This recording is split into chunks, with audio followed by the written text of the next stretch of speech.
Hi, Geo. This is lesson 4, applying special right triangles to trig. So we talked about special right triangles yesterday, and now we're going to look at it in terms of a little trigonometry. So we're first going to just start off with a little review of trig and labeling the sides of the triangle. So trig has always worked with a right triangle. So I have right triangle DEF right here. And you need to be able to identify the sides. So in this particular triangle, you can see that angle F is actually marked for us already with this little mark. So everything that I'm talking about in all this labeling of the sides is in reference to F being the angle that I am using. So the hypotenuse is always easy. The hypotenuse is across from the right angle. So here's my right angle, angle D. Across from that is the hypotenuse. Now, based on angle F being the angle I'm talking about, this side next to the angle is called the adjacent side, and this side across from the angle is called the opposite side. If I was talking about angle E, this would, of course, still be the hypotenuse, but this would be adjacent and that would be opposite. So it depends on what side that I'm talking about. And if you remember, we use the word SOHCAHTOA to tell us how to set up the ratios for sine, cosine, and tangent. So most of you did pretty well when we did trig. So this is just a quick, easy review that we're looking at. So the three trig ratios are sine, cosine, and tangent. Sine is my SOH, S-O-H. Sine equals the opposite side over the hypotenuse. C stands for cosine, and that's my C-A-H. Cosine is adjacent over hypotenuse. And tangent, the TOA, tangent is opposite over adjacent. So when I'm talking about this, you're going to sometimes see this little symbol here. That's a Greek letter, theta. Theta represents the angle. And the purpose of these ratios are to find the missing side or angle of a right triangle. So let's look at an example. And again, this is all stuff that we've done, what we're going to build on this. For the triangle given below, determine the value of sine of A, cosine of A, and tangent of A. So notice I'm talking about angle A. This is my angle. So if you wanted to, you could certainly label these sides if that's helpful to you. This right here, that 13 would be the hypotenuse. The 12 would be opposite. And the 5 would be adjacent, okay? Because again, I'm using angle A right here. So this is next to it. This is the hypotenuse because it's across from the right angle. And this side is opposite angle A. So sine is opposite over hypotenuse. Go to angle A. The opposite side is this 12 and the hypotenuse is 13. So the sine of A is 12 over 13. Cosine. SOHCAHTOA. Cosine is adjacent over hypotenuse. Go to angle A, and this is adjacent 5, and hypotenuse is 13. So it's 5 over 13. And then my last one is tangent of A, TOA. T is tangent.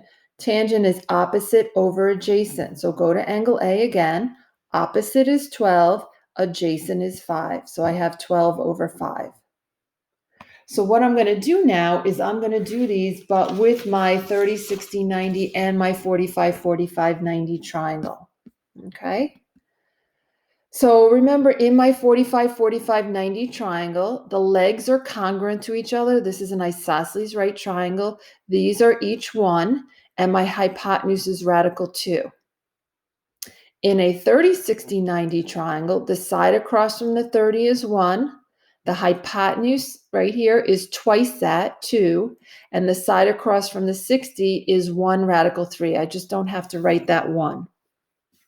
Okay, so remember, I'm going to find the sine of 30, the sine of 45, and the sine of 60.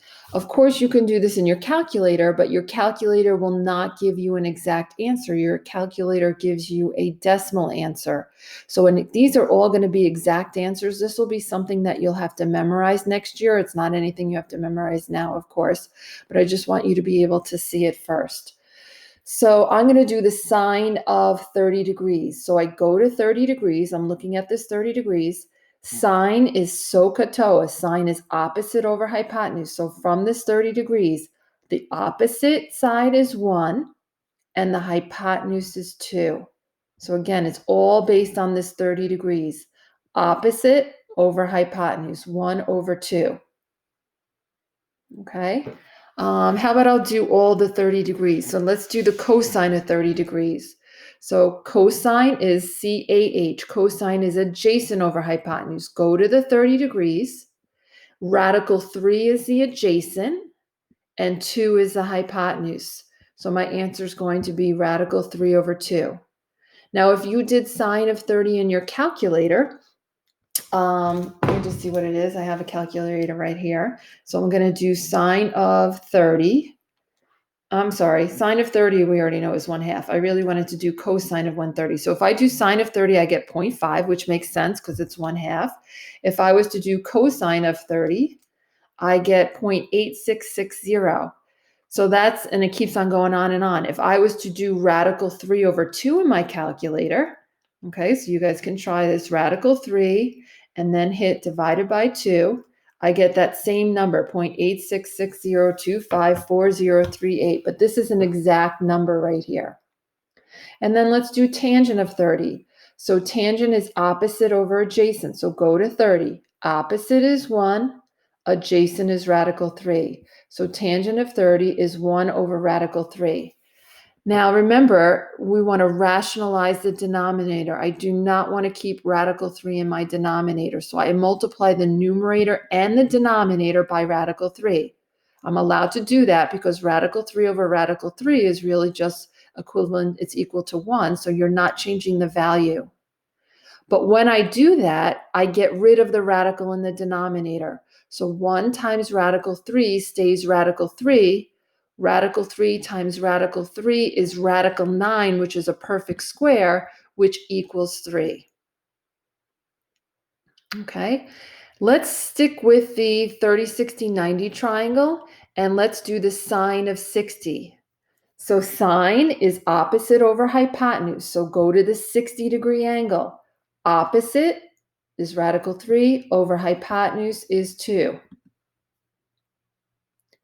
Cosine of 60. So I'm going to go to the 60. Cosine is adjacent over hypotenuse, 1 over 2.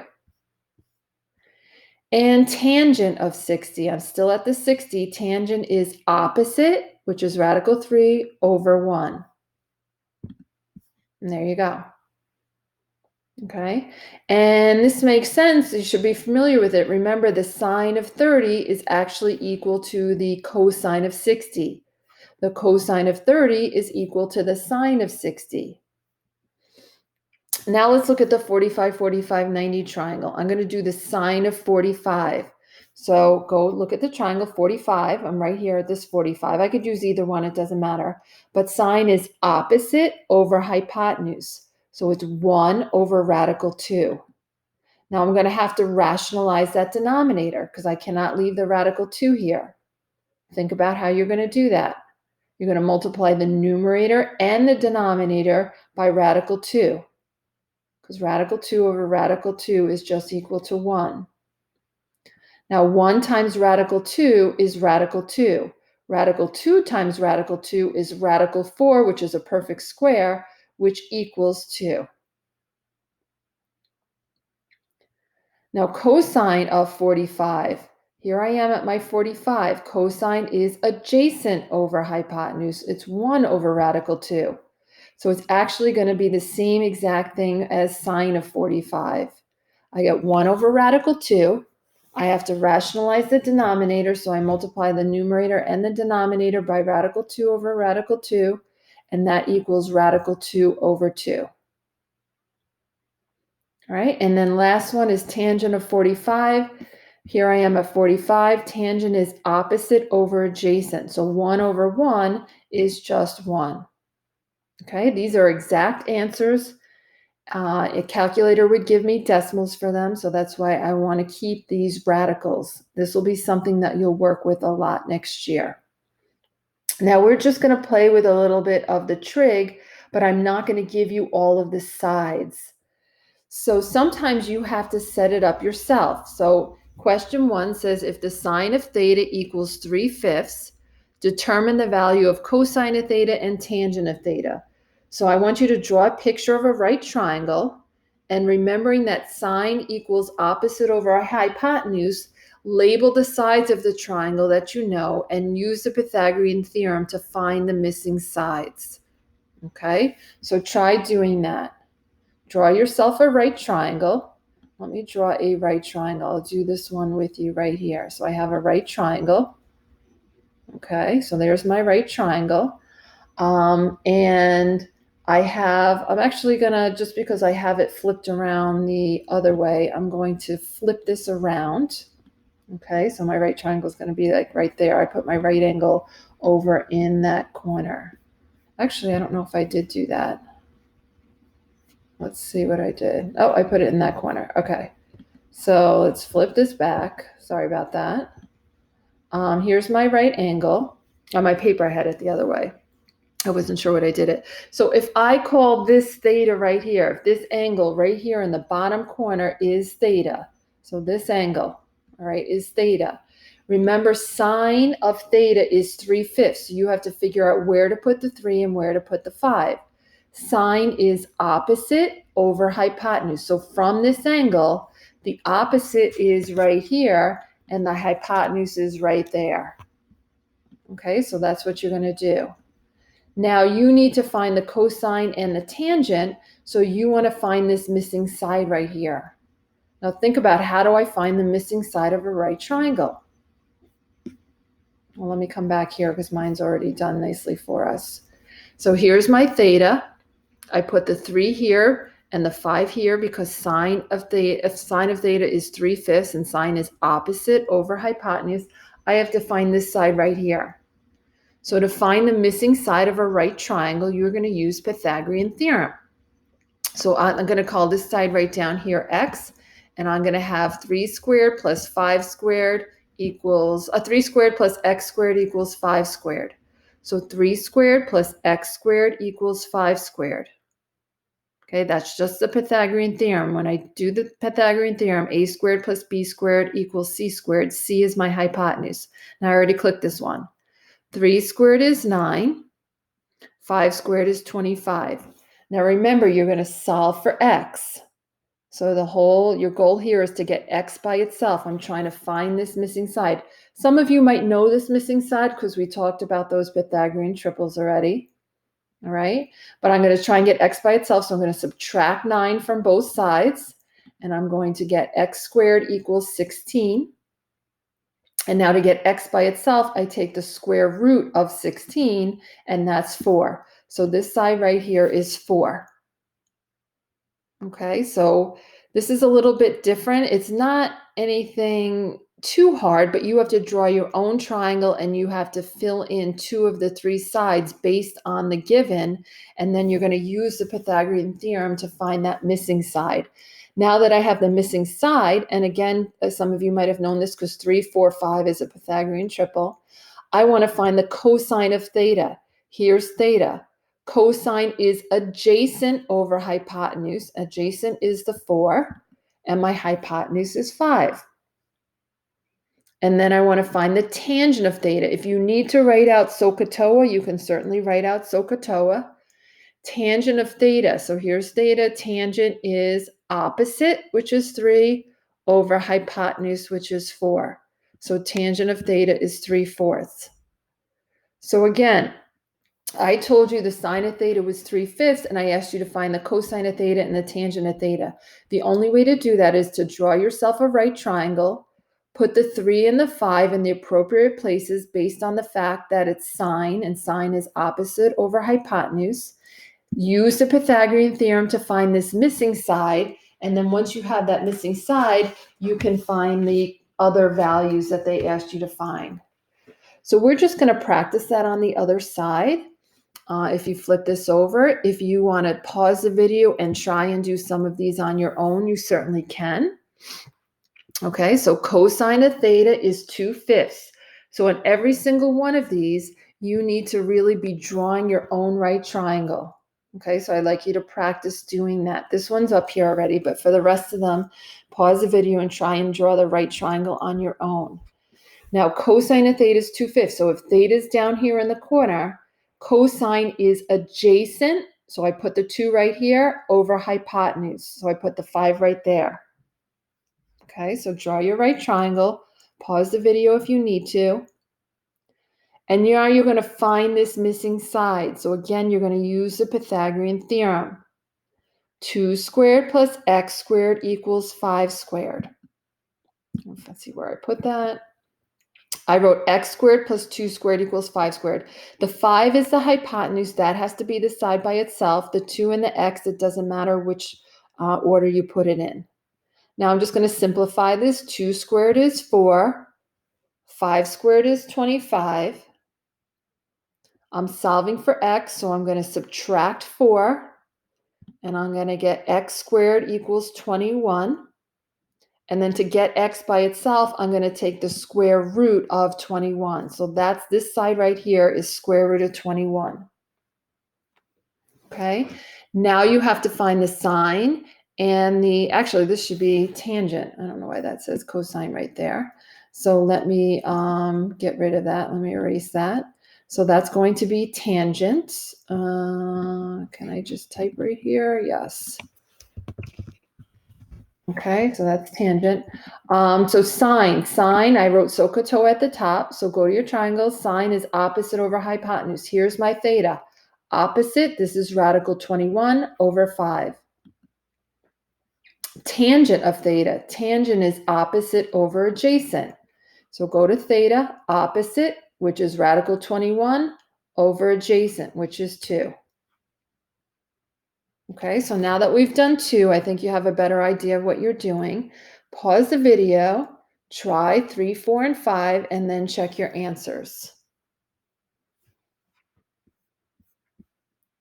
Okay, number 3, sine of theta is 1/2, and they want me to find cosine of theta and tangent of theta. So draw yourself a right triangle. Sine of theta is 1/2, so I'm going to put the 1 opposite theta, and I'm going to put the 2 in the hypotenuse. So here's my right triangle, here's my theta. I put the 1 here because it's opposite, and I put the 2 here because it's hypotenuse. And I know that because it's sine, and sine is opposite over hypotenuse. Now you have to find that missing side, so you're going to do a little bit of Pythagorean theorem. So I'm going to have x squared plus 1 squared equals 2 squared. 1 squared is 1, and 2 squared is 4. X squared plus 1 equals 4. I'm going to subtract 1 from both sides. X squared equals 3. And then I'm going to solve for x, and x is equal to the square root of 3. So now I know this side. The first thing they want me to find is cosine. Cosine is adjacent over hypotenuse. So here's my angle. Adjacent means right next to. So this side is radical 3. So it's going to be radical 3 over 2. And then tangent of theta is opposite over adjacent. So it's 1 over radical 3. Now I need to rationalize that denominator.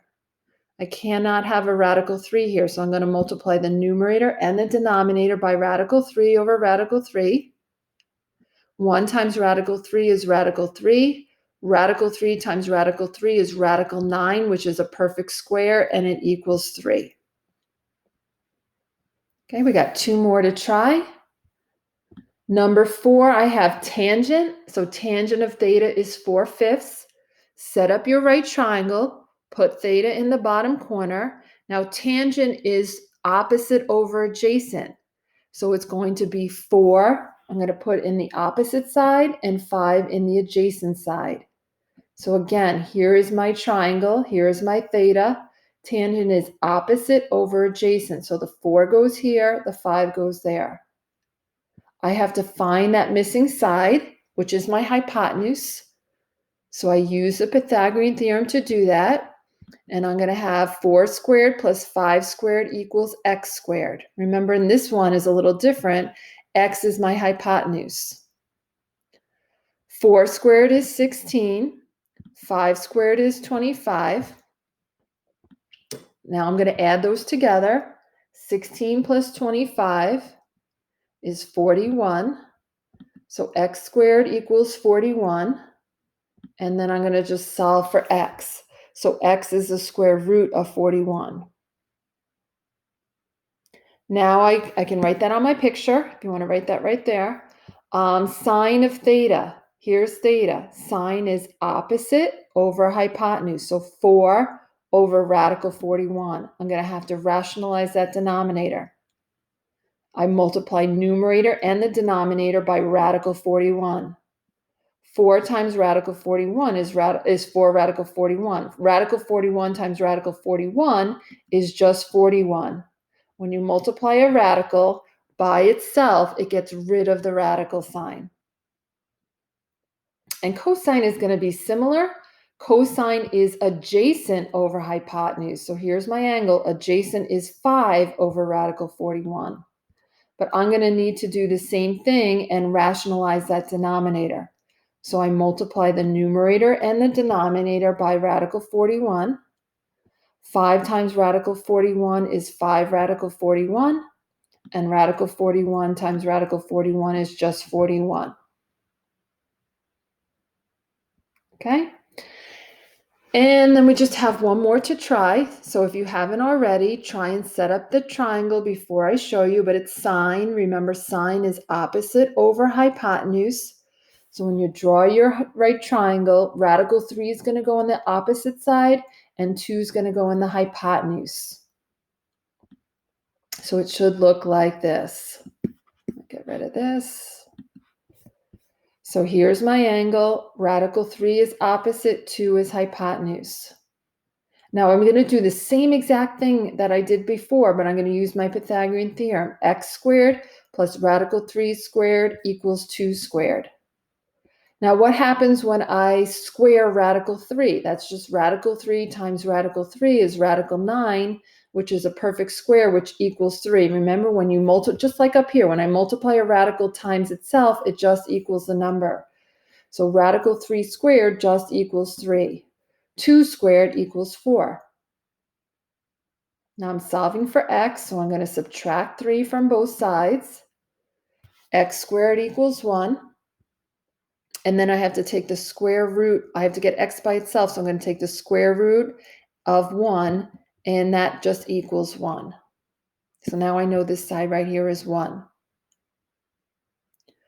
Cosine of theta. Cosine is adjacent over hypotenuse. So this is going to be 1 over 2. And tangent of theta is opposite over adjacent, so it's going to be radical 3 over 1. Okay, and those numbers might seem familiar. So this angle right here is actually 60 degrees, and which would make that angle 30 degrees. Okay, but you're going to do a lot of trig next year, so hopefully this will help you out a little bit.